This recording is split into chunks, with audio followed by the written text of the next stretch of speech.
La poire de terre est une plante potagère vivace qui tient plus de la pomme de terre ou du topinambour que de la poire, étant donné que ce sont les tubercules que l'on consomme et non les fruits. Croquant et extrêmement juteux, il était traditionnellement utilisé au Pérou pour calmer la soif. Ce qu'il faut toujours garder en tête quand on cuisine le yacon, il restera toujours croquant. La partie aérienne est plutôt imposante, 1,80 m de haut voire plus pour une largeur d'1,20 m. La multiplication se fait soit par éclat de souche, soit en sujet isolé en leur réservant un bon mètre carré minimum. On obtiendra très peu de graines maison sous nos latitudes. On plante en pleine terre lorsque les gelées ne sont plus à craindre. Il est possible de forcer la plante en procédant à une première plantation en mars en pot, suivie d'un repiquage en pleine terre en mai. Elle n'est pas sensible aux maladies ni aux parasites et elle s'accommode avec tout le monde au potager.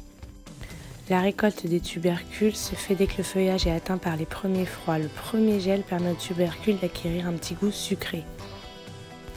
Rabattez les tiges à 10 cm, ensuite vous déterrez les tubercules et détachez de la souche les plus gros. Attention, c'est très fragile, ils se cassent facilement. Laissez les tubercules se friper quelques jours, stockez-les après les avoir brossés mais pas lavés dans une caisse remplie de sable et de tourbe que vous conserverez hors gel.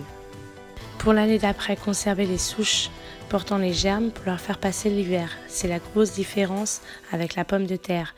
Les nouveaux germes n'apparaissent pas sur les tubercules. On peut couper les tubercules et les manger en conserver que les souches et les racines. On replante les souches tout de suite en pot et on les garde au frais jusqu'au printemps. Vers mars-avril, on les place dans une pièce à 20 degrés pour qu'elles commencent à se développer. Ensuite, quand il n'y a plus de gel à craindre, on peut les repiquer au potager ou ailleurs.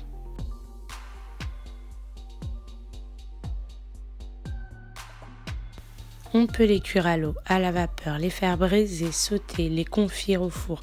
C'est d'ailleurs là qu'on a les meilleurs résultats.